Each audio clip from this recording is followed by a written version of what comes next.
আসসালামু আলাইকুম ওয়া রাহমাতুল্লাহি ওয়া বারাকাতুহু। আলহামদুলিল্লাহ নাহমাদুহু ওয়া নাস্তাঈনুহু ওয়া নাস্তাগফিরুহু ওয়া নাউযু বিল্লাহি মিন শুরুরি আনফুসিনা ওয়া মিন সাইয়্যাতি আ'মালিনা। মান ইয়াহদিহিল্লাহু ফালা মুদিল্লা লাহু ومن يضلله فلا هادي له. أشهد أن لا إله إلا الله وحده لا شريك له وأشهد أن محمدا عبده ورسوله. الحمد لله প্রশংসা আল্লাহ সুবহানাহু ওয়া তাআলার। নাহমাদুহু ওয়া নাস্তাঈনুহু, আমরা আল্লাহর প্রশংসা আদায় করি, তারই সাহায্য প্রার্থনা করি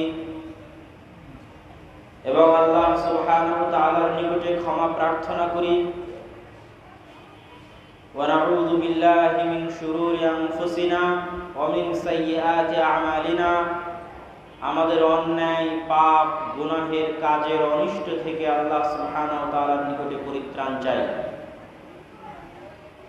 আল্লাহ সুবহানাহু ওয়া তাআলা যাকে পথ দেখাতে চান তাকে কেউ পথ ভ্রষ্ট করতে পারে না, আর আল্লাহ সুবহানাহু ওয়া তাআলা যাকে পথ দেখাতে চান না তাকে কেউ পথ দেখাতে পারে না। আশহাদু আল্লা ইলাহা ইল্লাল্লাহ, আমরা সাক্ষ্য দিই আল্লাহ সুবহানাহু ওয়া তাআলা ব্যতীত সত্যিকার ও প্রকৃত কোনো মাবুদ নেই। ওয়া আশহাদু আন্না মুহাম্মাদান আবদুহু ওয়া রাসূলুহু, আর আমরা আরো সাক্ষ্য দিই মুহাম্মদ সাল্লাল্লাহু আলাইহি ওয়াসাল্লাম তার বান্দা এবং তার প্রেরিত রাসূল। সম্মানিত উপস্থিতি, পবিত্র কোরআন এবং সহিহ হাদিসের মজলিসের আদব, শিষ্টাচার, বৈশিষ্ট্য হচ্ছে বসে কথা শোনা। রাসূল সাল্লাল্লাহু আলাইহি ওয়াসাল্লাম যখন কোনো কথা বলতেন তখন সঙ্গী সাথীকে বসতে বলতেন। এই জন্য যারা আমরা দাঁড়িয়ে আছি, বিশেষ করে আমার সামনে যারা দাঁড়িয়ে আছেন তাদেরকে অনুরোধ করব, আপনারা যারা বক্তব্য শুনতে চাচ্ছেন, শোনার জন্য এসেছেন, তারা শ্রোতা হওয়ার সর্বপ্রথম যে যোগ্যতা সেটা হচ্ছে বসতে পারা। তো বসে আপনাদেরকে বক্তব্য শোনার অনুরোধ করতেছি। আর যদি আপনারা বসতে না পারেন তাহলে শ্রোতা হওয়ার প্রথম শর্ত পূরণ করতে না পারার কারণে আপনার বক্তব্য শোনার দরকার নেই। বক্তব্য শুনতে হবে সবাইকে, এটা কি জরুরি? এটা জরুরি নয়, কিন্তু শুনতে হলে বক্তব্যের আদব রক্ষা করে শুনতে হবে। আর বক্তব্যের আদব রক্ষা করতে না পারলে ছেড়ে দিয়ে চলে যেতে হবে। আমার এই কথায় কেউ মনে কষ্ট নেবেন না, কিন্তু কেউ সামনে দাঁড়িয়ে থেকে বক্তব্য না শুনে বসার চেষ্টা করবেন। আজকে আপনাদের সামনে আমার সংক্ষিপ্ত আলোচনার বিষয়বস্তু, যদিও আপনাদের জন্য আলোচনা হওয়া উচিত পরকাল, জান্নাত, জাহান্নাম, কবরের আযাব, আল্লাহর ভয়, কিয়ামতের ভয়াবহতা, পরকালের ভয়াবহতা, সালাতের গুরুত্ব, কোরআন তেলাওয়াত, এগুলো হচ্ছে একজন মুসলমানের মৌলিক জীবনের মূল আলোচনার সঙ্গী। এই আলোচনাগুলো হওয়া উচিত এবং আমার ধারণা যে গত 3 দিন থেকে হয়তো এগুলো হচ্ছে ইনশাআল্লাহ। আর আমি যে বিষয়ে আলোচনা করব এই বিষয়ে সবাইকেই আলোচনা শুনতে হবে, বিষয়টা এমন নয়। তবে এই বিষয়ে আলোচনা করার হয়নি, করার পরিবেশ পাওয়া যায়নি। আজকে এই বছরের প্রথম বক্তব্য, পরিবেশ পরিস্থিতি অনুযায়ী এই বিষয়ে আলোচনা করা উচিত, এই জন্য করতেছি। বক্তব্যের বিষয় হচ্ছে একটি মুসলিম দেশে অমুসলিমদের কি কি অধিকার থাকতে পারে, ইসলামী রাষ্ট্রে, ইসলামী খেলাফায় অমুসলিমরা কি কি অধিকার পেতে পারে। আজকের বিশ্বে আমরা জানি সবচেয়ে বেশি নির্যাতিত কারা? মুসলমানেরা। আর মুসলমানদের উপরেই সবচেয়ে বেশি অপবাদ চাপানো হয় এবং হচ্ছে। সবচেয়ে বেশি নির্যাতিত মুসলমানেরা, আর জঙ্গিবাদ আর সন্ত্রাসবাদের সবচেয়ে বড় অপবাদ চাপানো আছে কাদের উপরে? মুসলমানদের। হিসাব অনুযায়ী সবচেয়ে মাজলুম মুসলমানেরা হওয়ার কারণে যারা মুসলমানদের উপর অত্যাচার করছে তারাই সন্ত্রাসী, জঙ্গি হিসেবে মানুষের কাছে পরিচিত হওয়ার কথা ছিল, যুক্তি অনুযায়ী উচিত ছিল, কিন্তু হয়নি। মিডিয়ার শক্তি, মিডিয়ার পাওয়ারের অপব্যবহার করে মুসলমানদের উপরেই অত্যাচার করা হচ্ছে, আবার মুসলমানদেরকেই বলা হচ্ছে তারাই জঙ্গি, তারাই সন্ত্রাসী। তো যেহেতু আজকের বিশ্বে সংখ্যালঘু হিসেবে সারা পৃথিবীতে সবচেয়ে বেশি অত্যাচারিত মুসলমানেরা, আবার মুসলমানদের উপরে অপবাদ চাপানো হচ্ছে যে মুসলমানেরা সংখ্যালঘুদের উপর নাকি অত্যাচার করে। তো এই জন্য ইসলামী দেশে, মুসলিম রাষ্ট্রে ইসলাম কি কি অধিকার দিয়ে থাকে সেটা ক্লিয়ার, পরিষ্কার এবং স্বচ্ছ ধারণা মানুষের থাকা উচিত, যেটার ইতিহাস সাক্ষী, যেটার কোরআন সাক্ষী, যেটার হাদিস সাক্ষী।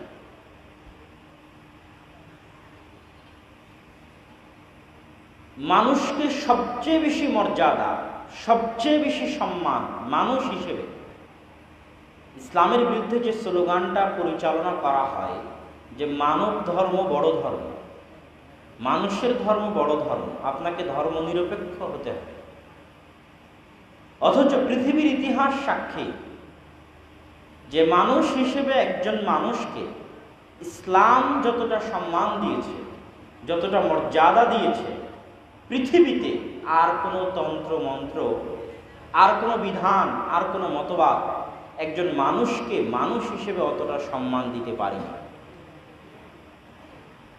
আজকের যত আন্তর্জাতিক মানবাধিকার সংস্থা রয়েছে তাদের নিকটে মানুষের রক্তের মূল্য আছে, তাদের নিকটে মানুষের ধন সম্পদের মূল্য আছে, কিন্তু তাদের নিকটে মানুষের সম্মানের মূল্য নাই।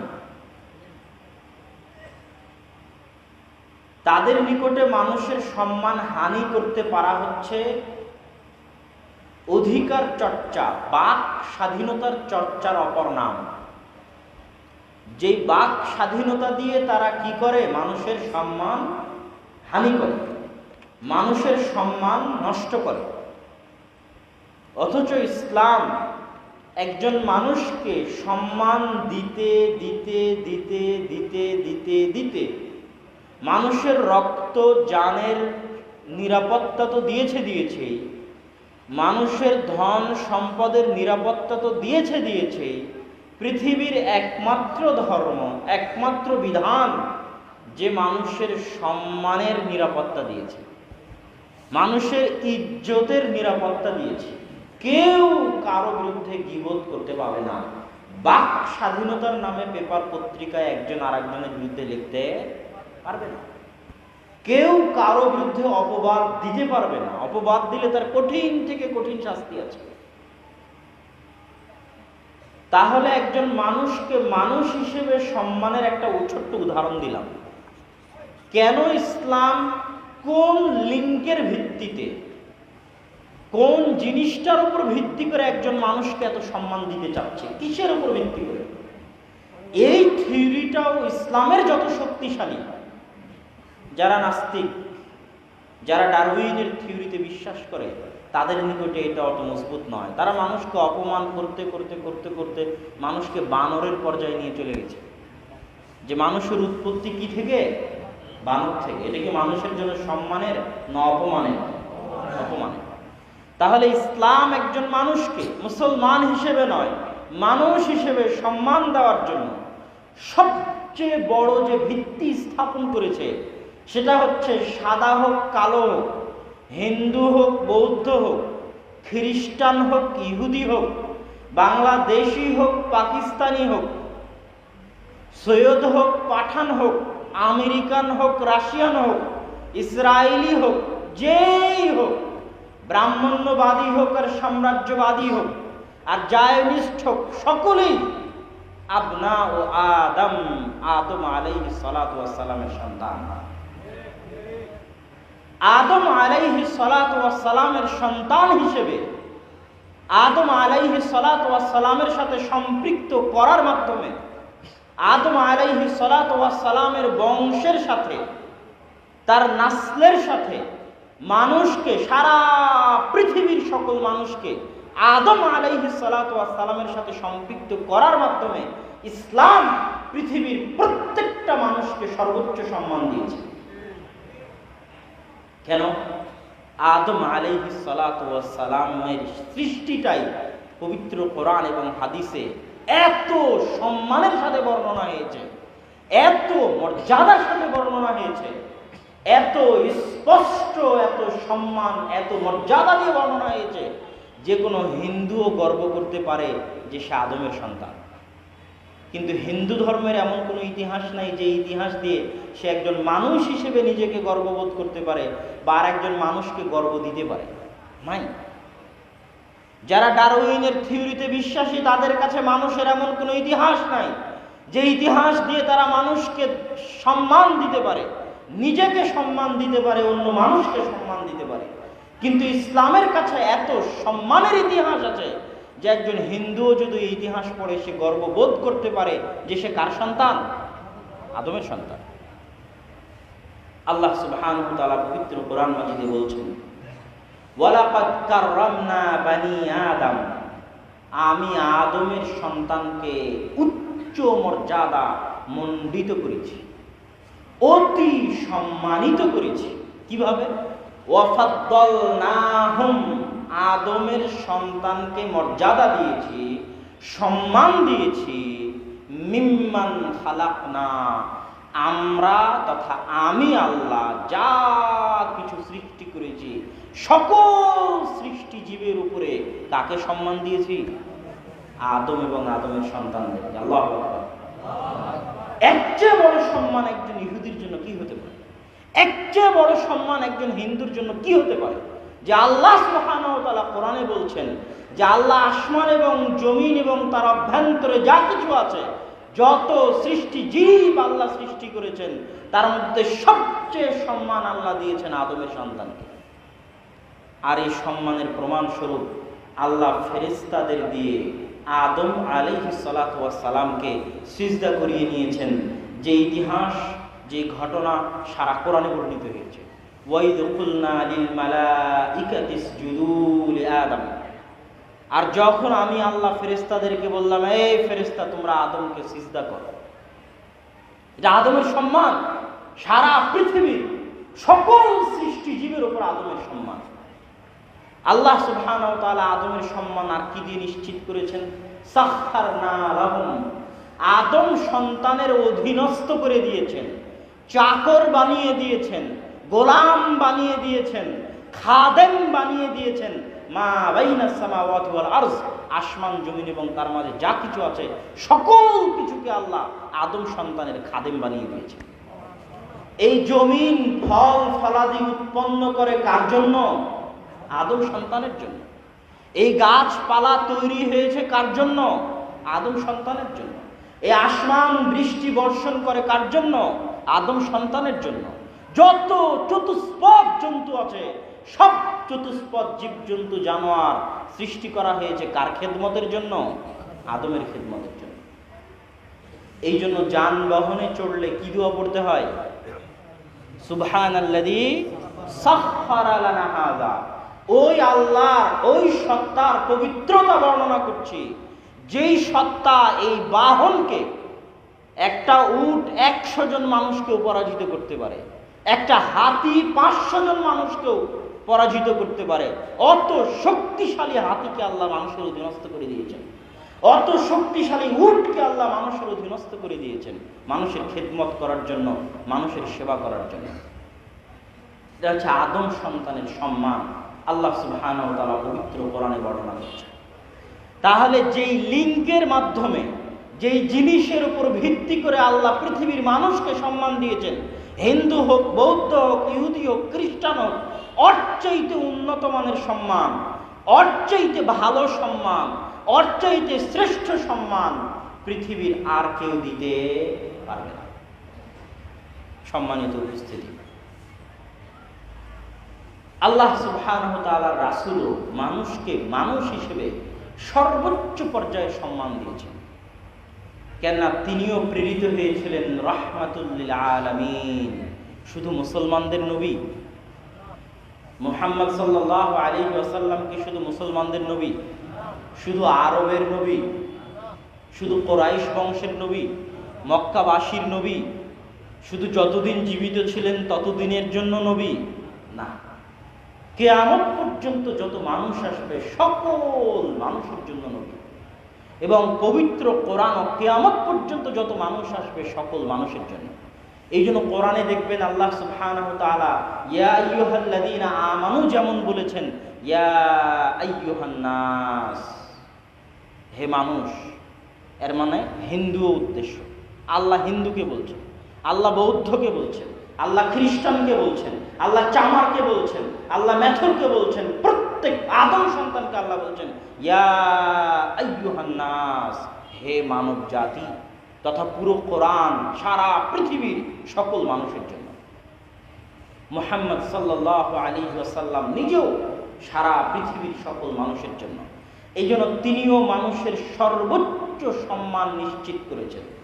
রাসূল সাল্লাল্লাহু আলাইহি ওয়াসাল্লাম বলছেন, তিনি সর্বোচ্চ সম্মান নিশ্চিত করতে গিয়ে যে দুটো পয়েন্ট উল্লেখ করেছেন, যেটা আল্লাহ কোরআনে বহুবার উল্লেখ করেছেন,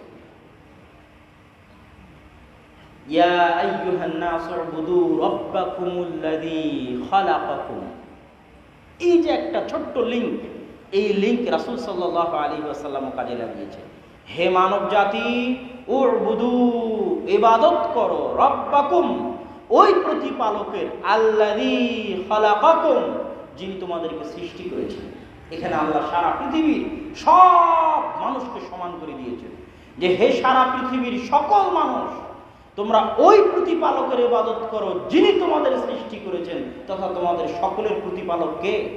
আল্লাহ সুবহানাহু ওয়া তাআলা, রব্বুল আলামিন। আমার তাওহীদের বক্তব্যে আমি বিস্তারিত আলোচনা করেছি যে আল্লাহ সুবহানাহু ওয়া তাআলা পবিত্র কোরআনের শুরুতে আলহামদুলিল্লাহি রব্বিল আলামিন, ওখানে রব্বিল মুসলিমিনও বলেননি, রব্বিল মুমিনিনও বলেননি। আল্লাহ সুবহানাহু ওয়া তাআলা ওই জায়গাতে বলেছেন রব্বুল আলামিন, মানে একজন ইহুদিরও রিজিক দাতাকে, একজন হিন্দুরও জীবন মৃত্যুর মালিককে, আল্লাহ সুবহানাহু ওয়া তাআলা। এই জন্য তিনি রব্বুল আলামিন। ওই একই লিঙ্ক রাসূল সাল্লাল্লাহু আলাইহি ওয়াসাল্লাম কাজে লাগিয়েছেন। তিনি বিদায় হজ্জের ভাষণে বলছেন ইয়া আইয়ুহান নাস, হে মানব জাতি, শুধু মুসলমানদের নয়, হে মানুষ সকল, হে মানব জাতি, হে দুনিয়াবাসী, ইন্না রাব্বাকুম ওয়াহিদ, তোমাদের প্রতিপালক কে? একজন। সারা পৃথিবীর সকল মানুষের লালন পালন কর্তা কে? একজন। ইন্না রাব্বাকুম ওয়াহিদ, তোমাদের প্রতিপালক একজন। ওয়া ইন্না আবাকুম ওয়াহিদ, হিন্দু হও, বৌদ্ধ হও, খ্রিস্টান হও, তোমাদের সকলের পিতা কে? একজন। তাহলে এই দুইটা মাধ্যম দিয়ে উনি সারা পৃথিবীর সব মানুষকে সমান করে দিলেন। সারা পৃথিবীর সব মানুষের রবকে? আল্লাহ। আর সারা পৃথিবীর সব মানুষের পিতাকে? আদম আলাইহিস সালাম। ইন্না রাব্বাকুম ওয়াহিদ, তোমাদের প্রতিপালক এক। ওয়া আবাকুম ওয়াহিদ, তোমাদের পিতা এক, সৃষ্টিকর্তা এক, পিতা এক। তারপরের বাক্য লা ফাজদালি আরাবিয়্যিন, অতএব শুনে রাখো, কোন আরবের প্রাধান্য নেই কোন অনারবের ওপর, কোন কালোর প্রাধান্য নেই কোন সাদার ওপর, কোন অনারবের প্রাধান্য নেই কোন আরবের উপর, কোন সাদার প্রাধান্য নেই কোন কালোর উপর। সবাই এক প্রতিপালকের সৃষ্টিজীব আর এক পিতার সন্তান। সবাই সমান, সবাই সমান। রাসূল সাল্লাল্লাহু আলাইহি ওয়াসাল্লাম আল্লাহ সুবহানাহু ওয়া তাআলার মতো সারা পৃথিবীর সব মানুষকে এই বাক্যে সমান করে দিলেন। সম্মানিত উপস্থিতি, এই দুইটা বিষয় বলার পরে এবার আমরা সংক্ষিপ্তভাবে এগিয়ে যাব। একটি মুসলিম দেশে একজন অমুসলিম নাগরিকের কি কি অধিকার থাকতে পারে। প্রথমত, ইসলামী রাষ্ট্র, ইসলামী খেলাফা ব্যবস্থার মৌলিক তিনটা জিনিস আপনাদেরকে বলে যাই যে ইসলামী রাষ্ট্র যদি কোনোদিন প্রতিষ্ঠিত হয় পূর্ণাঙ্গ, ইসলামী খেলাফা যদি কোনোদিন প্রতিষ্ঠিত হয় পূর্ণাঙ্গ, সেটার মৌলিক তিনটা জিনিস আপনারা মনে রাখবেন, যে একটা ইসলামী রাষ্ট্র প্রতিষ্ঠা হলে, ইসলামী খেলাফা প্রতিষ্ঠা হলে এই তিনটে জিনিস ওই ইসলামী খেলাফা ইসলামী রাষ্ট্রের মৌলিক অংশ। এক, ইসলামী খেলাফা হয় কল্যাণমূলক রাষ্ট্র, কল্যাণমূলক শাসন ব্যবস্থা। ইসলামী খেলাফার মূল উদ্দেশ্য কল্যাণমূলক, চ্যারিটি ফাউন্ডেশন যেরকম, এরকম কল্যাণমূলক শাসন ব্যবস্থা। সেটার কাজ কি? মানুষের মৌলিক 5টা জিনিসের 100% নিরাপত্তা দিতে পারা, মৌলিক 5টা চাহিদার 100% নিরাপত্তা দিতে পারা একটা ইসলামী রাষ্ট্রের প্রথম এবং সবচেয়ে জরুরি কর্তব্য। 5টা মৌলিক চাহিদা সবারই মুখস্থ আছে। অন্ন, খাবার। ওমর রাদিয়াল্লাহু তাআলা আনহু বলেছেন, আমার এই বিশাল সীমানায় একটা কুকুরও যদি না খেয়ে মারা যায়, তার জবাব আমাকে কিয়ামতের মাঠে দিতে হবে। মানে ইসলামী রাষ্ট্রের প্রথম থিওরি, প্রথম জরুরি দায়িত্ব হচ্ছে মানুষের 5টা মৌলিক চাহিদার 100% গ্যারেন্টি নিশ্চিত করা। হিন্দু, বৌদ্ধ, ইহুদি, খ্রিস্টান তো বহুদূরের কথা, কুকুরও না খেয়ে মারা যেতে পারবে না। কথা মনে হয় বুঝাতে পারি? মানে একটা ইসলামী খেলাফা ইসলামী রাষ্ট্র প্রতিষ্ঠা হলে একটা হিন্দুও যদি না খেয়ে মারা যায়, তার জন্য জিম্মেদার থাকবে ইসলামী রাষ্ট্র, তার জন্য জিম্মেদার থাকবে ওই খলিফা। তাহলে একটা ইসলামী রাষ্ট্রের প্রথম শর্ত, প্রথম দায়িত্ব, প্রথম কর্তব্য হচ্ছে মানুষের মৌলিক 5টা জিনিস, 5টা অধিকার নিশ্চিত করা। 1, মানুষের খাবার। 2, মানুষের কাপড়, বস্ত্র। বস্ত্রহীন কোনো মানুষ যদি ইসলামী খেলাফায় পাওয়া যায় যার গায়ে কাপড় নাই, হিন্দু, বৌদ্ধ, ইহুদি, খ্রিস্টান, ডোম, চামার, মেথর, তার জন্য জিম্মেদার থাকবে ইসলামী খেলাফা। মানুষের অন্ন, মানুষের বস্ত্র, মানুষের স্বাস্থ্য। চিকিৎসার অভাবে মারা যাচ্ছে এরকম একজন মানুষও যদি মারা যায়, চিকিৎসা, টাকার অভাবে চিকিৎসা করতে পারছেন এরকম একজন মানুষও যদি পাওয়া যায়, তাহলে তার জন্য জিম্মেদার থাকবে ইসলামী রাষ্ট্র। হয় খলিফাকে দায়িত্ব ছেড়ে বলতে হবে রাষ্ট্র চালাতে পারছি না, পদত্যাগ করে চলে গেলাম, আর না হয় মানুষের চিকিৎসা ব্যবস্থা নিশ্চিত করতেই হবে। ওই ইসলামী রাষ্ট্রের অধীনে একটা হিন্দু বিনা চিকিৎসায় মারা যেতে পারে না, একটা বৌদ্ধ বিনা চিকিৎসায় মারা যেতে পারে না, একটা খ্রিস্টান বিনা চিকিৎসায় মারা যেতে পারে না। ইসলামী রাষ্ট্রের মৌলিক দায়িত্ব, কর্তব্য হচ্ছে মানুষ তো বহুদূরের কথা, পশু প্রাণীরও 5টা অধিকার নিশ্চিত করা, পশু প্রাণীরও খাদ্য নিশ্চিত করা, পশু প্রাণীরও চিকিৎসা নিশ্চিত করা। আর হিন্দু, বৌদ্ধ, খ্রিস্টান তো বহুদূরের কথা, না চালাতে পারলে ব্যর্থ, ছেড়ে দিতে হবে, দায়িত্ব পালন করতে হবে না, দায়িত্ব ছেড়ে দিয়ে চলে যেতে হবে। কিন্তু দায়িত্ব নিয়ে যদি নিশ্চিত না করতে পারে, জবাব কিয়ামতের মাঠে দিতে হবে। এর নাম ইসলামী রাষ্ট্র। তাহলে একটা খাদ্যের নিরাপত্তা, জামা কাপড় পোশাকের নিরাপত্তা, স্বাস্থ্যের চিকিৎসার নিরাপত্তা, শিক্ষার নিরাপত্তা। টাকার অভাবে শিক্ষা গ্রহণ করতে পারছে না, অল্প বয়সী বাচ্চা হোটেলে কাজ করে খাচ্ছে, গার্মেন্টসে কাজ করে খাচ্ছে। ইসলামী রাষ্ট্রকে নিশ্চিত করতে হবে 100% শিক্ষা ব্যবস্থা, 100% শিক্ষা ব্যবস্থা, না হলে ব্যর্থ ইসলামী রাষ্ট্র। এটাই প্রথম শর্ত। ওই হিন্দুকেও শিক্ষিত করতে হবে, বৌদ্ধকেও শিক্ষিত করতে হবে, খ্রিস্টানকেও শিক্ষিত করতে হবে, 100% শিক্ষা নিশ্চিত করতে হবে। বাসস্থান, যদি কারো থাকার জায়গা না থাকে তাহলে তার থাকার জায়গার ব্যবস্থা করে দিতে হবে ইসলামী রাষ্ট্রকে, না করতে পারলে দায়িত্ব ছেড়ে দিয়ে চলে যেতে হবে। এই প্রথম ইসলামী রাষ্ট্রের প্রথম দায়িত্ব, কর্তব্য হচ্ছে ধর্ম বর্ণ নির্বিশেষে মানুষের জন্য, পশু প্রাণীর জন্য এই মৌলিক 5টা অধিকার নিশ্চিত করা। 2, ইনসাফের শাসন কায়েম করা, ইনসাফ, আদল, ইনসাফ, প্রত্যেকের জন্য সমান। স্বয়ং খলিফাতুল মুসলিমিন আদালতে হাজিরা দিতে বাধ্য। স্বয়ং খলিফাতুল মুসলিমিনের বিরুদ্ধে কেস হতে পারে, স্বয়ং খলিফাতুল মুসলিমিন আসামির কাঠগড়ায় দাঁড়িয়ে তার কেসের জন্য তাকে লড়তে হবে, সাক্ষী সুবুত পেশ করতে হবে। ওই ইসলামী শাসনের অধীনে কেউই যত বড় ক্ষমতাশালী হোক না কেন, যত বড় দাপটওয়ালা হোক না কেন, বিচারের অধীনের বাইরে কেউ নয়। খলিফা ওমর ইবনুল খাত্তাব যদি কাউকে দেখে নেয় জেনা করছে, খলিফা ওমর ইবনুল খাত্তাব যদি কাউকে দেখে নেয় জেনা করছে, খলিফা ওমর ইবনুল খাত্তাব হদ কায়েম করতে পারবেন না। বিচার বসাতে হবে, বিচারে সাক্ষী সবুত প্রমাণ হতে হবে। সাক্ষী সবুত প্রমাণ হওয়ার পর বিচারকের আদেশে ওমর রাদিয়াল্লাহু তাআলা আনহু তার উপর হদ কায়েম করতে পারবেন। বিনা বিচারে স্বয়ং ওমর ইবনুল খাত্তাবও একটা মানুষকে হত্যা করতে পারেন না। এর নাম ইসলামী খেলাফত। এখানে আদল ইনসাফ, বিচারের অধীনে সকলে সমান। ইহুদিও এসে কেস করতে পারে। ইসলামের ইতিহাস পড়ে দেখেন, আলী রাদিয়াল্লাহু তাআলা আনহু ইহুদির কেসে বিচারালয়ে আসামি হিসেবে নিজের সাফাই প্রমাণ করেছেন। খ্রিস্টান কেস করতে পারে, বৌদ্ধ কেস করতে পারে।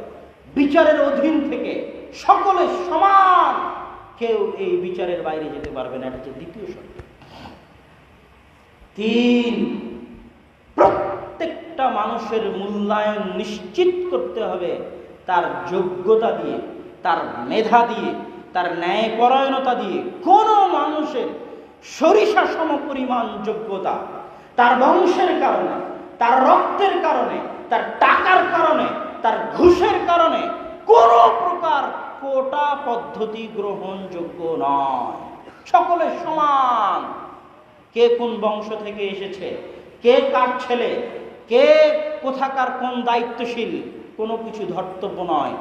যোগ্যতার ভিত্তিতে চাকরি নিশ্চিত করতে হবে। এটা হচ্ছে ইসলামী খেলাফতের তৃতীয় জরুরি জিম্মেদারি। সরিষা সমপরিমাণ এদিক ওদিক হওয়া যাবে না, সরিষা সমপরিমাণও নয়। যোগ্যতার ভিত্তিতে প্রত্যেক মানুষের সম্মান নিশ্চিত করতে হবে। প্রত্যেক মানুষ যারাই চাকরি চায় তাদেরকে চাকরি দিতে হবে যোগ্যতা অনুযায়ী। এখানে কোনো খালু, মামা, চাচা, লেইন, কোটা, টাকা পয়সা সরিষা সমপরিমাণ চলবে না। ইসলামী খেলাফতের মৌলিক 3টা জিনিস আপনাদের সামনে স্পষ্ট করার পর এবার বলতে চাচ্ছি, যেই দেশের শাসন ব্যবস্থা এত উন্নত হতে পারে, এত চমৎকার হতে পারে, এত মহান হতে পারে, যেটা আবু বকর, ওমর, ওসমান, আলী দুনিয়ার সামনে প্রতিষ্ঠিত করে দেখিয়ে গেছেন, সেখানে একজন অমুসলিম কি কি অধিকার পেতে পারে একটা মানুষ হিসেবে। প্রথমত আমি প্রমাণ করেছি মানুষ হিসেবে একজন মানুষকে ইসলাম কতটা সম্মান দেয়। দ্বিতীয়ত প্রমাণ করেছি একটা ইসলামী রাষ্ট্র, ইসলামী খেলাফায় মূল যে 3টা দায়িত্ব এবং কর্তব্য যেটা নিশ্চিত করতে হবে ইসলামী খেলাফাকে, সেটা বলেছি। সেটার পরে এবার আপনি কল্পনা করেন একজন অমুসলিম, একজন সংখ্যালঘু যদি পূর্ণাঙ্গ ইসলামী খেলাফা থাকে, সেখানে সে কিভাবে জীবন যাপন করতে পারে, কত উন্নত জীবন যাপন করতে পারে, কত নিরাপদ জীবন যাপন করতে পারে, যা সে কল্পনাও করতে পারবে না। এবার সেটা আমি একটু বিস্তারিত খুলে বলি। একটি রাষ্ট্র ব্যবস্থায় যদি ইসলামী খেলাফা থাকে, অমুসলিমদের ওপর 3টা নাম প্রয়োগ হয়। যে কেউই যারা শাস্ত্রীয় পড়াশোনা করবে ইসলামী আইনে, আজকে তো ইসলামী আইন পড়ানো হয় না, কেননা ইসলামী শাসন ব্যবস্থা নাই, এই জন্য ইসলামী আইনের পাঠ নাই। ব্রিটিশ আইনের পড়াশোনা হয়, এই জন্য ইসলামী আইনের যেগুলো টার্মিনোলজি, পরিভাষা, এগুলো মানুষ জানে না, মানুষের মধ্যে এগুলোর চর্চা নাই। যখনই আপনি ইসলামী আইন শাস্ত্র পড়বেন, তখন ইসলামী খেলাফায়, ইসলামী রাষ্ট্রে, মুসলিম দেশে বসবাসরত একজন অমুসলিমের ওপর 3 ভাগে বিভক্ত হবে সে অমুসলিম। 3টা পরিভাষা তার উপর আরোপ হবে। 1 জিম্মি, 2 মুআহাদ, 3 মুস্তাআমান। প্রথমত জিম্মি দিয়ে শুরু করি। জিম্মি বললেই মানুষ মনে করে আরে অমুক অমুককে জিম্মি করেছে। জিম্মি কথাটা মানুষের কাছে এখন খারাপ। তখন যখন ইসলামী আইনের ব্যাখ্যায় যখন জিম্মি কথাটা প্রথম আসে, তখন মানুষ আসলে বুঝতে পারে না এই জিম্মি মানে কি। কেননা এখন বাংলা ভাষায় জিম্মি শব্দটা একজন আরেকজনকে অপহরণ করে নিয়ে গিয়ে তাকে জিম্মি করে কারো কাছে টাকা চাচ্ছে, এটা বোঝাই হচ্ছে জিম্মি। কিন্তু ইসলামী আইন শাস্ত্রে জিম্মি বলতে কি বোঝায়? রাল মিম ইয়া, আরো স্পষ্ট করে বললে আহলুয জিম্মা, এই শব্দটার মধ্যে এতটা সম্মান নিহিত আছে, এতটা মর্যাদা নিহিত আছে যে মানুষ যদি জানত, অমুসলিমরা যদি জানত যে এই শব্দের মধ্যে কতটা সম্মান আছে, তারা কল্পনা করতে পারত না। আপনি যখন জামিন চান তখন কাউকে আপনার জিম্মেদার হতে হয়, যে অমুকের জিম্মায় অমুককে জামিন দেওয়া হয়, অমুকের হাওয়ালা করা হয়, আমি তার জিম্মেদারি নিলাম। এরকম কথা আপনারা বলেন না বলেন? জিম্মি মানে হচ্ছে জিম্মাতুল্লাহ, যে যার জিম্মেদারি কে নিয়েছে? আল্লাহ। জিম্মাত রাসূলিল্লাহ, আল্লাহ রাসূলের জিম্মেদারি। যার জিম্মেদারি কে নিয়েছে? আল্লাহ রাসূল নিয়েছে। আর জিম্মি মানে যার জিম্মেদারি, যার দায়িত্ব কে নিশ্চিত করেছে? আল্লাহ নিশ্চিত করেছে। আর জিম্মি মানে যার জিম্মেদারি, যার দায়িত্ব কে নিশ্চিত করেছে? আল্লাহ রাসূল নিশ্চিত করেছে। তার মানে হলো জিম্মি, যাদের নিরাপত্তা নিশ্চিত করেছে আল্লাহ সুবহানাহু ওয়া তাআলা, যাদের নিরাপত্তার দায়িত্ব নিয়েছে আল্লাহ সুবহানাহু ওয়া তাআলা, যাদের নিরাপত্তা নিশ্চিত করেছে মুহাম্মদ সাল্লাল্লাহু আলাইহি ওয়াসাল্লাম। তাহলে এটা কতটা সম্মান, কতটা মর্যাদার এবার পরিণত হয়ে গেল। এবার দেখেন জিম্মি কাকে বলা হয়? একটি ইসলামী খেলাফায় যারা জন্মগতভাবে অমুসলিম আগে থেকেই বসবাস করছে, কিন্তু সেখানে ইসলামী খেলাফা প্রতিষ্ঠা হয়ে গেছে, মুসলিম রাষ্ট্র হিসেবে কায়েম হয়ে গেছে, কিন্তু ওই দেশে যুগ যুগ ধরে জন্মগতভাবে একদল অমুসলিম বসবাস করে আসছিল, তাদেরকে বলা হবে তোমরা ট্যাক্স দাও, তোমাদের নিরাপত্তার জিম্মেদারি আল্লাহ নিয়েছেন, তোমাদের নিরাপত্তার জিম্মেদারি আল্লাহ রাসূল দিয়েছেন, তোমরা যে নিরাপদ এইটা নিশ্চিত করেছে আল্লাহ, এটা নিশ্চিত করেছে আল্লাহ রাসূল, তোমরা তাদের জিম্মায় নিরাপদ। তাদেরকে বলা হয় জিম্মি। রাসূল সাল্লাল্লাহু আলাইহি ওয়াসাল্লাম বলছেন, মান ইয়াকতুল মুআহাদান, কেউ যদি কোনো জিম্মিকে হত্যা করে সে জান্নাতের গন্ধ পাবে না। অথচ জান্নাতের গন্ধ 70 বছরের পথ, 40 বছরের পথের দূরত্ব থেকে জান্নাতের গন্ধ পাওয়া যায়, সে জান্নাতের গন্ধও পাবে না। এত শক্তিশালী কথা রাসূল সাল্লাল্লাহু আলাইহি ওয়াসাল্লাম বলেছেন। আবু বকর রাদিয়াল্লাহু তাআলা আনহুর শাসন আমলে, মুহাম্মদ সাল্লাল্লাহু আলাইহি ওয়াসাল্লামের শাসন আমলে, ওমর রাদিয়াল্লাহু তাআলা আনহুর শাসন আমলে, আলী রাদিয়াল্লাহু তাআলা আনহুর শাসন আমলে এরকম অগণিত ঘটনা আছে যে মুসলমান জিম্মিকে হত্যা করে দিয়েছে, মুসলমান জিম্মিকে হত্যা করে দিয়েছে।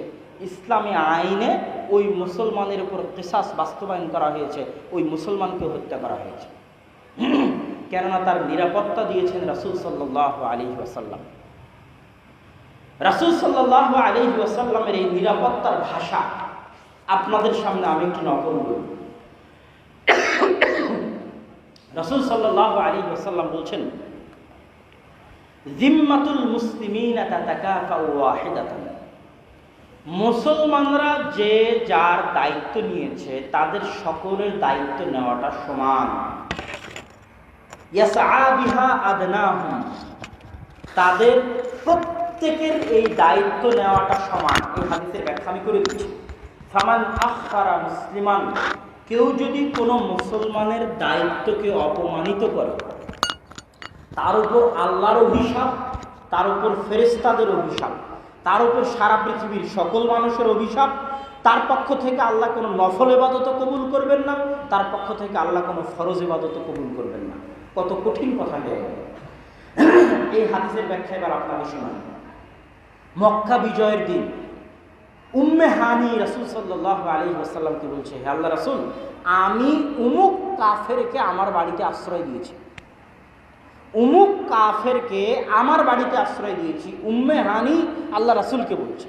তখন রাসূল সাল্লাল্লাহু আলাইহি ওয়াসাল্লাম বলছে, কদ আজারনা মান আজারতি ইয়া উম্মে হানি, তুমি যার দায়িত্ব নিয়েছো আমরা তার দায়িত্ব নিলাম, তুমি যার নিরাপত্তা নিশ্চিত করেছো আমরা তার নিরাপত্তা নিশ্চিত করলাম। এই নিরাপত্তা নিশ্চিত করায় প্রত্যেক মুসলমান সমান। কোনো মুসলমান যদি বলে আমি অমুক হিন্দুর দায়িত্ব নিয়েছি, তাহলে সারা পৃথিবীর সব মুসলমানকে তার এই দায়িত্বের সম্মান জানাতে হবে। যদি সম্মান না জানায়, একজন মুসলমান একজন অমুসলিমের নিরাপত্তার জিম্মেদারি নেওয়ার পরেও যদি কোনো মুসলমান ওই মুসলমানের জিম্মেদারি নেওয়াকে সম্মান না জানায়, লানাতুল্লাহি, আল্লাহর অভিশাপ তার উপর, ফেরেশতাদের অভিশাপ তার উপর। তার পক্ষ থেকে আল্লাহ কোনো নফল ইবাদত কবুল করবেন না, তার পক্ষ থেকে আল্লাহ কোনো ফরজ ইবাদত কবুল করবেন না। অমুসলিমকে নিরাপত্তা দেওয়ার ক্ষেত্রে সব মুসলমান সমান। উম্মে হানি, তুমি যাকে নিরাপত্তা দিয়েছো আজার না, তোমার এই নিরাপত্তার মর্যাদা আমরা রক্ষা করব, আমরাও তাকে নিরাপত্তা দেব। সম্মানিত উপস্থিতি, রাসূল সাল্লাল্লাহু আলাইহি ওয়াসাল্লাম জিম্মিদের কথা বলতে গিয়ে বলেছেন, মান আযা জিম্মিয়ান, যার জিম্মেদারি মুহাম্মদ সাল্লাল্লাহু আলাইহি ওয়াসাল্লাম নিয়েছে, এই রকম কোন জিম্মিকে যদি কেউ কষ্ট দেয়, ফাআনা মুহাম্মদ খাসামুহু, ওই জিম্মির পক্ষ থেকে আমি মুহাম্মদ লড়াই করব। আর আমি মুহাম্মদ যার বিরুদ্ধে লড়াই করব, খাসামতুহু ইয়াউমাল কিয়ামাহ, আমি মুহাম্মদ কিয়ামতের মাঠেও তার বিরুদ্ধে লড়াই করব। অতএব আমি মুহাম্মদ যার নিরাপত্তা দিয়েছি, তোমরা তার নিরাপত্তা দাও, তোমরা তাদেরকে কষ্ট দিও না। রাসূল সাল্লাল্লাহু আলাইহি ওয়াসাল্লামের এই নিরাপত্তার ভাষা পরবর্তীতে আবু বকর রাদিয়াল্লাহু তাআলা আনহু ছিল, ওমর রাদিয়াল্লাহু তাআলা আনহু ছিল। তার মধ্যে আবু বকর রাদিয়াল্লাহু তাআলা আনহুর একটা চিঠি আর ওমর রাদিয়াল্লাহু তাআলা আনহুর একটা চুক্তি আজকে আপনাদেরকে অনুবাদ করে শোনাবো। আবু বকর রাদিয়াল্লাহু তাআলা আনহুর একটা চিঠি নাজরানবাসীর উদ্দেশ্যে, কিতাবুল খলিফা আবি বকর as-সিদ্দিক রাদিয়াল্লাহু তাআলা আনহু, আবু বকর রাদিয়াল্লাহু তাআলা আনহুর চিঠি নাজরানবাসীর উদ্দেশ্যে। বিসমিল্লাহির রহমানির রহিম, মহা করুণাময় দয়ালু আল্লাহর নামে শুরু করছি। হাযা মা কাতাবা বিহি আব্দুল্লাহ, এই চিঠি লিখছে আল্লাহর বান্দা, আল্লাহর বান্দা আবু বকর, খলিফাতু মুহাম্মদ, মুহাম্মদ সাল্লাল্লাহু আলাইহি ওয়াসাল্লামের খলিফা, আল্লাহর বান্দা আবু বকর এই চিঠি লিখছে। লি আহলি নাজরান, নাজরানবাসীর উদ্দেশ্যে। আজারাহুম বিজিওয়ারিল্লাহ ওয়া যিম্মাতি মুহাম্মদ আন-নবী সাল্লাল্লাহু আলাইহি ওয়াসাল্লাম, তোমাদেরকে নিরাপত্তা দেওয়া হলো আল্লাহর কথা অনুযায়ী, তোমাদেরকে নিরাপত্তা দেওয়া হলো মুহাম্মদ সাল্লাল্লাহু আলাইহি ওয়াসাল্লামের কথা অনুযায়ী। আলা আনফুসিহিম, তোমাদের জীবনের নিরাপত্তা দেওয়া হলো। ওয়া আরজিহিম, তোমাদের জমির নিরাপত্তা দেওয়া হলো। ওয়া আমওয়ালিহিম, তোমাদের ধন সম্পদের নিরাপত্তা দেওয়া হলো। ওয়া ইবাদাতিহিম, তাদের ইবাদত, তাদের ইবাদতের জায়গা, ইবাদতের স্থানের নিরাপত্তা দেওয়া হলো। ওয়া রুহবানিহিম, তাদের পাদ্রী, তাদের পণ্ডিত, তাদের ঠাকুরদের নিরাপত্তা দেওয়া হলো। ওয়া কুল্লামা তাহতা আইদিহিম, এবং তাদের অধীনস্থ যা কিছু আছে, মিন কালিলিন আও কাসীরিন, সকল কিছুর নিরাপত্তা দেওয়া হলো। ওমর রাদিয়াল্লাহু তাআলা আনহু মৃত্যুর সময় ওসিয়ত করেছিলেন, ওয়াউসিহি, পরবর্তী খলিফার উদ্দেশ্যে, আমি পরবর্তী খলিফাকে ওসিয়ত করে যাচ্ছি, বিজিম্মাতিল্লাহ ওয়া জিম্মাতি রাসূলিহি, যাদেরকে আল্লাহ নিরাপত্তা দিয়েছে, যাদেরকে আল্লাহ রাসূল নিরাপত্তা দিয়েছে, তাদের বিষয়ে ওসিয়ত করে যাচ্ছি। আইয়ুফা লাহুম বিআহদিহিম, তাদের সাথে করা চুক্তি যেন রক্ষা করা হয়। ওয়া ইউকাতালা মিন ওয়ারাইহিম, আর যারা এই চুক্তির বাইরে, তাদের বিরুদ্ধে যেন যুদ্ধ করা হয়, তাদের সাথে যেন যুদ্ধ না করা হয়। ওমর রাদিয়াল্লাহু তাআলা আনহু যখন বাইতুল মাকদিস বিজয় করেন, বাইতুল মুকাদ্দাস বিজয় করেন, চমৎকার এবং ঐতিহাসিক ঘটনা। আমর ইবনুল আস রাদিয়াল্লাহু তাআলা আনহু, আরো বহু সাহাবী, ঐতিহাসিকগণ বলেছেন 4000 সাহাবী ওই দিন যুদ্ধের ময়দানে উপস্থিত ছিলেন। 4000 সাহাবী বাইতুল মুকাদ্দাস, তার সাথে আরো বিশাল সেনাবাহিনী বাইতুল মুকাদ্দাসকে ঘিরে রেখেছেন।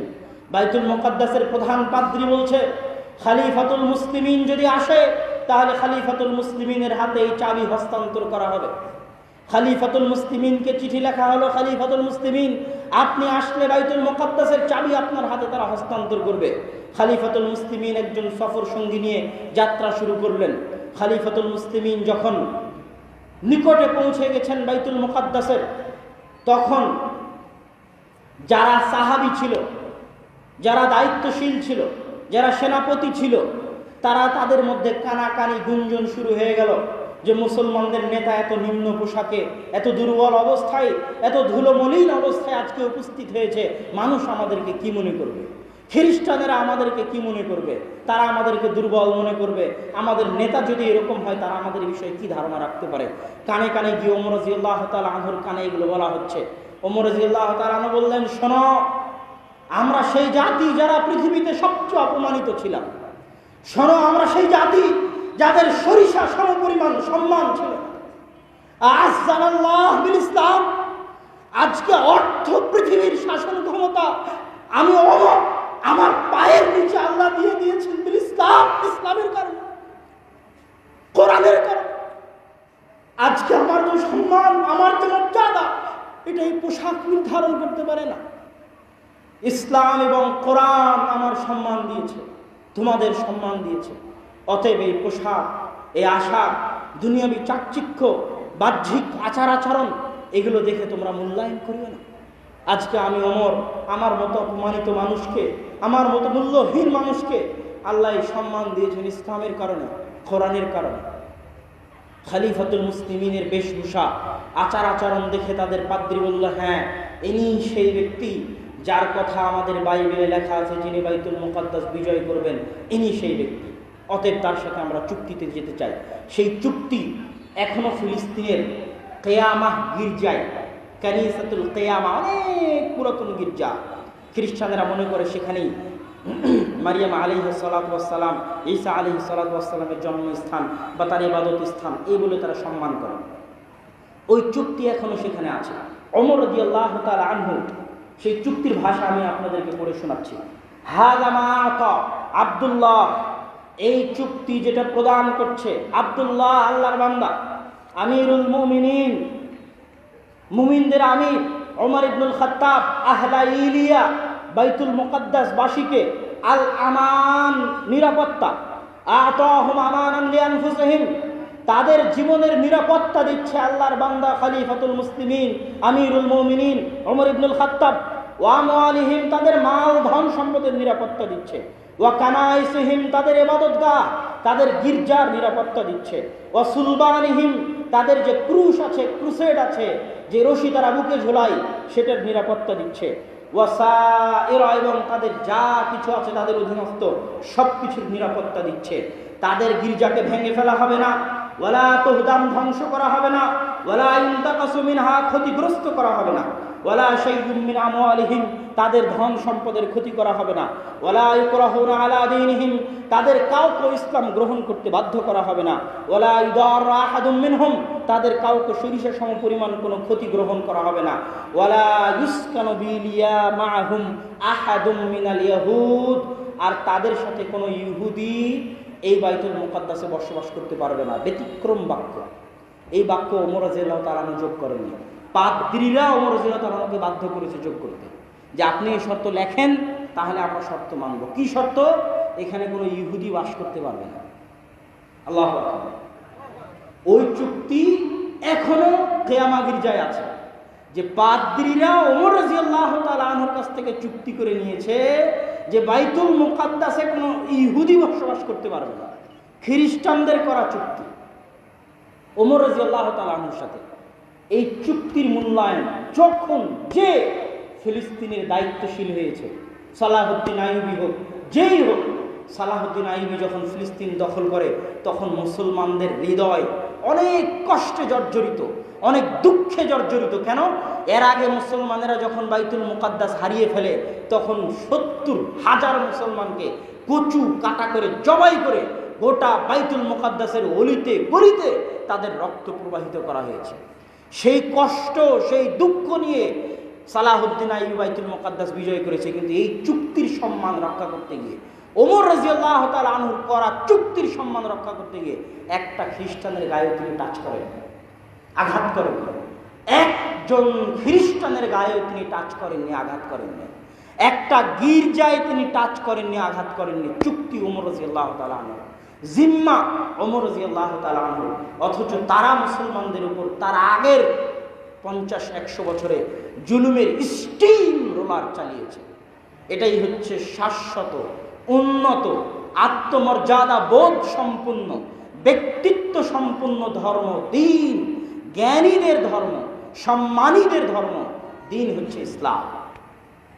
সম্মানিত উপস্থিতি,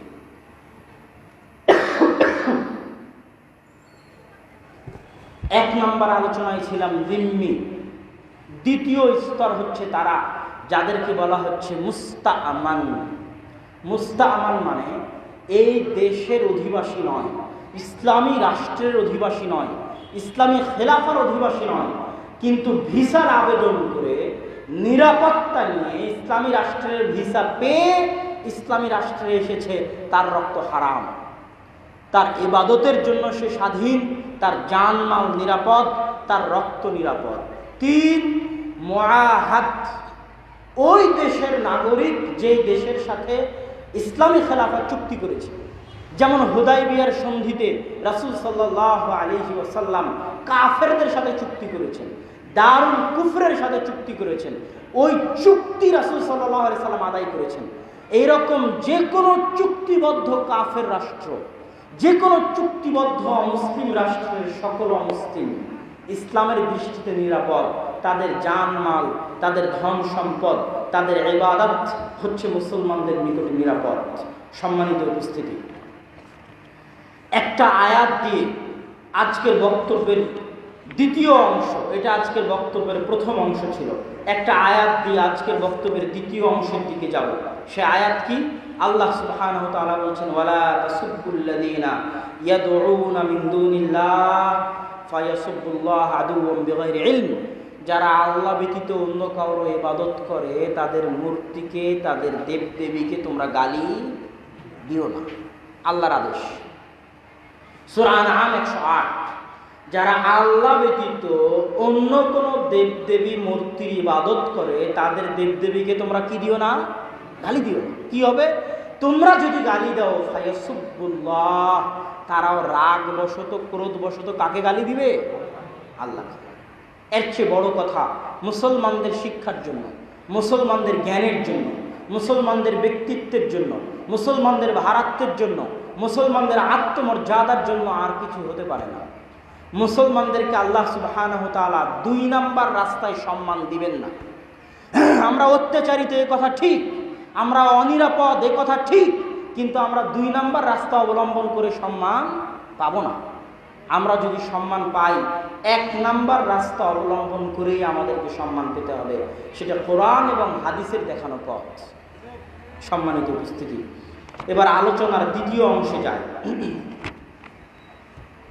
সেটা হচ্ছে মুসলমানদের জন্য, বিশেষ করে বাংলাদেশের মুসলমানদের জন্য কি করণীয়। আমি বলি প্রথমত জ্ঞান অর্জন করা, বিশেষ করে ইতিহাসের জ্ঞান অর্জন করা। আপনি 2টা ইতিহাস অবশ্যই পড়বেন, নিজের সন্তানদেরকে পড়াবেন। 1, ইসলামের সামগ্রিক ইতিহাস। 2, মুসলিম বাংলার স্বাধীন সুলতানি শাসনামলের ইতিহাস। নবাব সিরাজউদ্দৌলার আগের পর্যন্ত, ইখতিয়ার উদ্দিন মোহাম্মদ বিন বখতিয়ার খিলজির পর থেকে নিয়ে নবাব সিরাজউদ্দৌলার আগ পর্যন্ত যে ইতিহাস, এই ইতিহাস হচ্ছে আমাদের আসল বাপদাদার ইতিহাস, আমাদের সত্যিকার পিতামহ, প্রপিতামহ, তার পিতা, তার পিতার ইতিহাস। এই ইতিহাস যদি আমরা ভুলে যাই, তাহলে আমাদের অস্তিত্বকে আমরা বিক্রি করে দিলাম। এই ইতিহাস যদি আমরা অবমূল্যায়ন করি, তাহলে আমরা আমাদের অস্তিত্বকে বিক্রি করে দিলাম। ইতিহাস জানা মানে নিজের অস্তিত্ব ধরে রাখা, বাস্তবে রূপ না পেয়ে না পাক, কিন্তু ওই ইতিহাস জানা মানেই আপনি নিজেকে জানলেন, ওই ইতিহাস চেনা মানে আপনি নিজেকে চিনলেন। অতএব এই ইতিহাস আপনাদেরকে জানতে হবে, এই ইতিহাস আপনাদেরকে চিনতে হবে।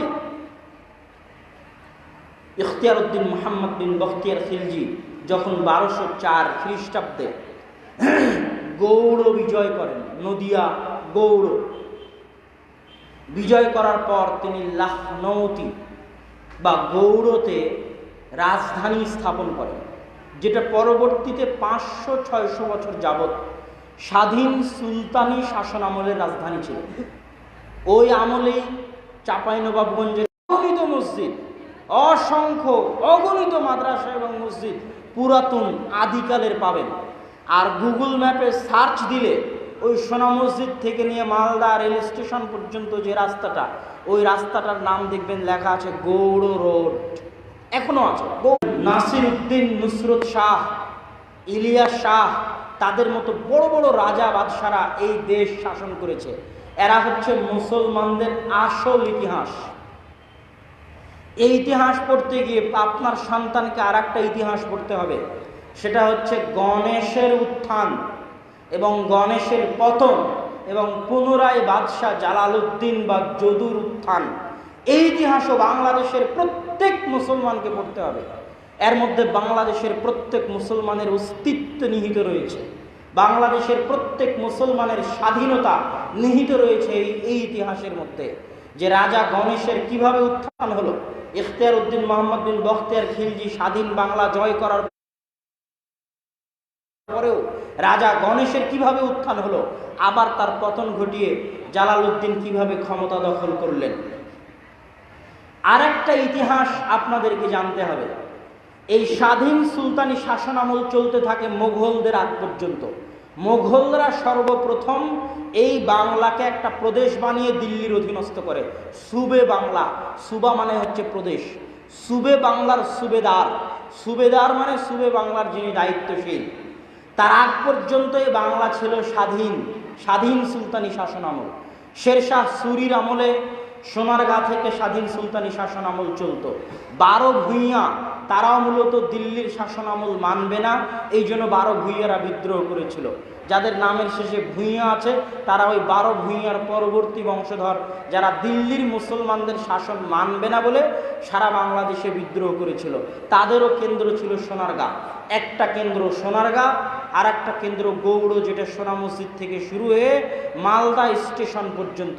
এই 2 কেন্দ্র থেকে পুরো বাংলাদেশ মুসলমানদের অধীনে পরিচালিত হতো। 550-600 বছরের ইতিহাস। এবার আর একটা ইতিহাস মুসলমানদেরকে অর্জন করতে হবে, জানতে হবে। সেটা হচ্ছে ব্রিটিশরা যখন পুরো ভারত উপমহাদেশ দখল করে নিল, তখন শাহ ইসমাইল শহীদের ইতিহাস, সৈয়দ আহমদ বেরলভীর ইতিহাস, তাদের পরিশ্রম, তাদের রক্ত, তাদের ইতিহাস, তাদের দাওয়াত, তাদের বিপ্লব, তাদের ঐতিহ্য প্রত্যেক মুসলমানের সন্তানকে জানতে হবে। কেন? ওটার মধ্যে ভারত, পাকিস্তান, বাংলাদেশের মুসলমানদের আসল স্বাধীনতা নিহিত আছে। শাহ ইসমাইল শহীদের আন্দোলন এবং সৈয়দ আহমদ বেরলভীর আন্দোলন, মাওলানা বেলায়েত আলীর আন্দোলন, মাওলানা এনায়েত আলীর আন্দোলনের মধ্যে শুধু বাংলাদেশ নয়, গোটা ভারত, পাকিস্তান, বাংলাদেশের মুসলমানদের স্বাধীনতার আসল ইতিহাস শাহ ইসমাইল শহীদ এবং সৈয়দ আহমদ বেরলভীর আন্দোলনের মধ্যে নিহিত আছে। এবার আসি শুধু বাংলাদেশের মুসলমানদেরকে কোন ইতিহাসটা পড়তে হবে। ওই ইতিহাস পড়ার পরে আর একটা ইতিহাস বাংলাদেশের মুসলমানদের পড়তে হবে। লাহোর প্রস্তাব কে পেশ করলো 1940 সালে? লাহোর প্রস্তাব বাঙালি পেশ করেছে, শেরে বাংলা একে ফজলুল হক। শেরে বাংলা একে ফজলুল হক কেন লাহোর প্রস্তাব পেশ করলো, এটা বাংলাদেশের মুসলমানদেরকে জানতে হবে, জানা জরুরি। না জানলে অস্তিত্ব টিকবে না, ধ্বংস হয়ে যাবে। বাংলাদেশের মুসলমানদের আর একটা ইতিহাস জানতে হবে, কেন স্যার সলিমুল্লাহ বঙ্গভঙ্গ করতে চেয়েছিলেন। সেই বঙ্গভঙ্গ কারা রদ করলো? বঙ্গভঙ্গ রদ করাতে কেন ঢাকা, রাজশাহী, রংপুর, চিটাগাং, সিলেট, বরিশাল, খুলনা, এই বিশাল অঞ্চলের মুসলমানেরা কেন বঙ্গভঙ্গ রদ করাতে অসন্তুষ্ট হয়েছিল, এটা মুসলমানদের জানতেই হবে। ইংরেজরা যে লাখেরাজ সম্পত্তি বাজেয়াপ্ত করেছিল, লাখেরাজ মানে যেই সম্পত্তির ট্যাক্স দেওয়া লাগবে না, খারাজ কর দেওয়া লাগবে না, ট্যাক্স দেওয়া লাগবে না, সেটাকে বলা হয় লাখেরাজ। দীর্ঘ 600 বছরের শাসন আমলে যত মুসলিম বাদশাহ, মুসলিম সরকার, মুসলিম খলিফা শত শত হাজার হাজার বিঘা সম্পত্তি মসজিদ মাদ্রাসার নামে দান করেছিল, এক জরিপ অনুযায়ী গোটা ভারত, পাকিস্তান, বাংলাদেশের 5 ভাগের 1 ভাগ সম্পত্তি এই দীর্ঘ 600 বছরে আলাউদ্দিন হোসেন শাহের আমলে, নুসরত ফতেহ শাহের আমলে, তারপরে শেরশাহ সুরির আমলে, বাদশাহ জাহাঙ্গীরের আমলে, শায়েস্তা খাঁর আমলে, ইখতিয়ার উদ্দিন মোহাম্মদ বিন বখতিয়ার খিলজির আমলে, এই দীর্ঘ 600 বছরের শাসন আমলে গোটা ভারত, পাকিস্তান, বাংলাদেশের 5 ভাগের 1 ভাগ সম্পত্তি মসজিদ মাদ্রাসার নামে দান করা ছিল। কোথায় এই সম্পত্তি? ব্রিটিশরা সব বাজেয়াপ্ত করে সরকারি সম্পত্তিতে বানিয়ে সেটাকে পুনরায় জমিদারি হিসেবে বন্টন করে দিয়েছে।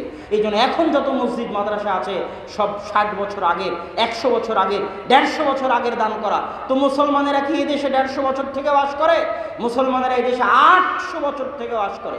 ওই ব্রিটিশদের 190 বছরের আগে 600 বছরে দেশে মুসলমানরা ছিল। ওই 600 বছরের মসজিদের জমি কই? ওই 600 বছরের মাদ্রাসার জমি কই? তারা কি দান করেনি? কোনো মুসলমানই কি ছিল না যারা মসজিদ মাদ্রাসা আবাদ করত? গোটা ভারত, পাকিস্তান, বাংলাদেশের 5 ভাগের 1 ভাগ সম্পত্তি মসজিদ মাদ্রাসার নামে দান করা ছিল। লাখেরাত সম্পত্তি ব্রিটিশরা বাজেয়াপ্ত করে এসে এই ইতিহাস মুসলমানদেরকে পড়তে হবে। আর একটা ইতিহাস মুসলমানদেরকে পড়তে হবে, সেটা কি? শেখ মুজিবুর রহমানের অসমাপ্ত আত্মজীবনী পড়তে হবে প্রত্যেক বাংলাদেশিকে। শেখ মুজিবুর রহমানের লেখা অসমাপ্ত আত্মজীবনী পড়তে হবে। ওই অসমাপ্ত আত্মজীবনীর মধ্যে বাংলাদেশের স্বাধীনতা নিহিত আছে, প্রথম থেকে শেষ পর্যন্ত পড়তে হবে। কেন শেখ মুজিবুর রহমান হোসেন শহীদ সোহরাওয়ার্দীর অধীনে থেকে কলকাতা ইসলামিয়া কলেজে পড়া অবস্থায় স্বাধীন এই পূর্ববঙ্গ পাকিস্তানের অধীনে নেওয়ার জন্য সারা বাংলাদেশ হোসেন শহীদ সোহরাওয়ার্দীর অধীনে আন্দোলন করেছেন? সেই আসামের করিমগঞ্জের ঘটনা, ওখানে শেখ মুজিবুর রহমান ওখানে লিখেছেন আসামের করিমগঞ্জের ঘটনা, কিভাবে সিলেটকে কত কষ্ট করে, কত রক্ত ঝরিয়ে বাংলাদেশের অংশ করেছেন, সেটা তিনি অসমাপ্ত আত্মজীবনীতে লিখেছেন। কেন আলাদা বাংলাদেশ প্রয়োজন? পশ্চিমবঙ্গের সাথে না গিয়ে কেন এদেশের মুসলমানেরা বঙ্গভঙ্গ চেয়েছিল? কেন শেরে বাংলায় একে ফজলুল হক লাহোর প্রস্তাব পেশ করেছিল? আর কেন শেখ মুজিবুর রহমান হোসেন শহীদ সোহরাওয়ার্দীর সাথে অসমাপ্ত আত্মজীবনীতে লেখা ইতিহাস প্রত্যেক মুসলমানকে পড়তে হবে। আমি বলবো না কিছু, কিন্তু জ্ঞানার্জনের মধ্যেই প্রত্যেক মুসলমানের স্বাধীনতা আছে, প্রত্যেক মুসলমানের অস্তিত্বের পরিচয় আছে, প্রত্যেক বাংলাদেশির নিজস্ব অস্তিত্বের পরিচয় আছে, নিজস্ব আসল সঠিক এবং উত্তম অস্তিত্বের পরিচয় আছে। এই পরিচয় আপনাদেরকে স্বাধীন রাখবে। আর এই পরিচয় যদি আপনারা হারিয়ে ফেলেন তাহলে স্বাধীনতাও হারিয়ে ফেলবেন। আল্লাহ সুবহানাহু ওয়া তাআলা বাংলাদেশের মুসলমানদেরকে যাবতীয় বিপদ আপদ, বালা মুসিবত, দুনিয়াবি বিপদ, আসমানি বিপদ থেকে রক্ষা করে এই দেশকে যুগ যুগ কাল কাল কিয়ামত পর্যন্ত এই দেশের মুসলমানদেরকে স্বাধীনভাবে মাথা উঁচু করে এই দেশে বসবাস করার এবং দ্বীনের খেদমত করার তৌফিক দান করুক। আল্লাহুম্মা আমিন।